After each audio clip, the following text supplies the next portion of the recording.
So here we have a pair of Adidas Clot Gazelles by Edison Chen, and this is in the Bluebird colorway. And these trainers were originally released in 1966 by Adidas, and it was followed on from the Olympiad model, which came out the year before. And these are trainers that were, I guess, originally sort of suede based and were mainly used for outdoor sports activities. So with the details, it comes in a linen, khaki, light blue and bluebird colorway. So you can see those details on the trainer itself. And these have a drop-in insole, so it's kind of similar to the Bad Bunny ones, which I'm hoping to get at some point in time. But it's got this insole that's sort of drop-in, and that's providing pretty much all of the comfort, which I actually think is a good idea from them actually. Rather than sort of changing the structure of the sneaker, they've come up with the idea of, you know, having a drop-in insole, which I'm all for, and I think works well. And I originally thought when I saw pictures of this had like a cork type outsole kind of thing, but it's still the same gum rubber outsole that you normally get on any Adidas Gazelle trainer or any of their sort of 70s, late 60s models.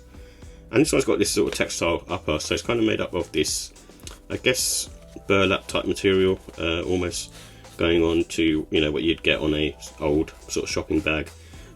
You know, that kind of material. Is quite sort of rough to the touch, but the inside is, you know, got sort of leather lining that you can sort of see around the heel and also around the tongue. And on the inside it's got sort of more sort of smoother suede going on, so it feels quite comfortable in that respect. And the price on these is £140, which is a bit more than usual, and because of the premiumness of the trainer itself. So with the comfort and sizing, it's a bit better in terms of comfort than a standard Gazelle, and I'd say it's more on the medium to firm side.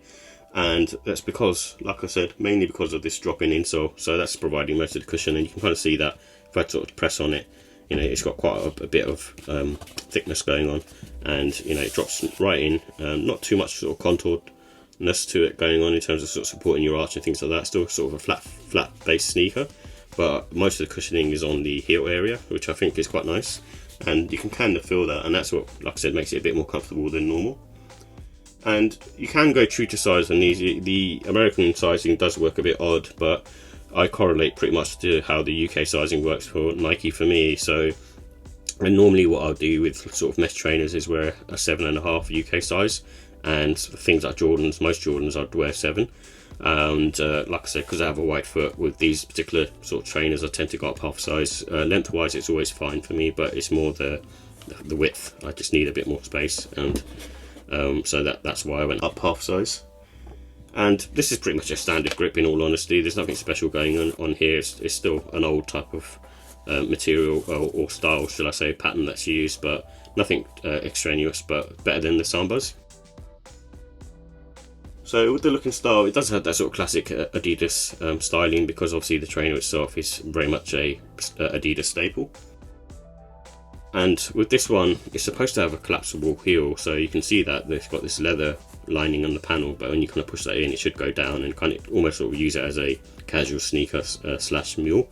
To tell you the truth, I wouldn't do that personally, because you've got the insole kind of creeping upwards, and then also the fact that this is made of some nice leather, so I don't know, you know, you wouldn't want to sort of ruin that, in my opinion. So I probably wouldn't wear it like that, but I have seen official photos, you know, sort of showing off that feature.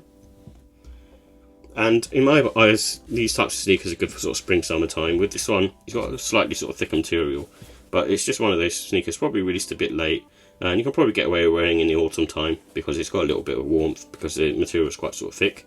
But at the end of the day, I think once you get these dirty, they'll be difficult to clean because of the material. And I think these ones, because Clot or Edison Chen have sort of elevated the sneakers a lot in my eyes, just from the materials and also the patterns that are being used. You can sort of see this bead-like stripes that are going on here, which I feel is more on the feminine side, but it does look nice. And you know, the trainer itself is quite cool actually, and I think, you know, I do dig it. And it comes with like these, I suppose, beige type colour laces, but you know, I think sail would also work on this, and obviously just standard white ones I think would work as well. But you also get a pair of blue laces with it as well. So, and these are more in the rope style.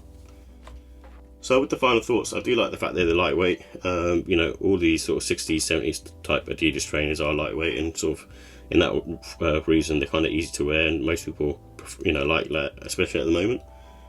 And this one's got sort of textile materials in it. I do like the material choice. I've kind of raised the concerns about it, but I do like the overall choice that they've done. It seems quite cool and quite different. And they can be worn as mules. Personally, I wouldn't, but you can do that. And the cons, I think the comfort still is one of those things. It's not going to be premium comfort, so I still feel, you know, the insole does feel better than the standard stuff that they give, but it's still, you know, a bit of a gripe for me in general. And the cost at £140 is quite a lot more than a standard Gazelle, which I think retail for maybe £90 to £100. And so with the look and style, I'm going to give it a 5 out of 5. I think you know, it's a very cool looking shoe and different and quite unique as well. And they pretty much sold out as far as I saw, especially in the sort of larger sizes and the smaller sizes. But you know, the trainer itself is a very cool looking sneaker, and Adidas have been doing a good job this year on releasing nice pairs of sneakers. With the comfort, I'm going to give it a 3. I'm not sure how much this particular foam would hold up, and that's the reason why I find that stuff like this, it works fine for a while and then obviously it bottoms out, but you know, you never know. But at the moment I'm going to give it a 3. Could be on the verge to giving it a 4, but at the moment I'm going on the side of caution. And the quality, I'm going to give it a 5. I think with Adidas, they do like a really nice job with their sneakers overall, and they have really good build quality, and this one's, you know, no different.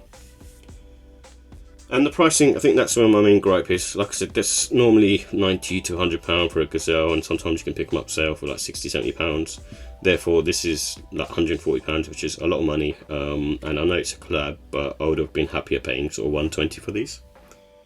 And that's why overall I've given these a 4 out of 5. I think it's a cool looking sneaker and quite nice actually, but probably a bit sort of more feminine versus what I would wear because of the beads and the colour of the beads themselves. But the Halo Ivory pair is probably the nicer pair in my opinion.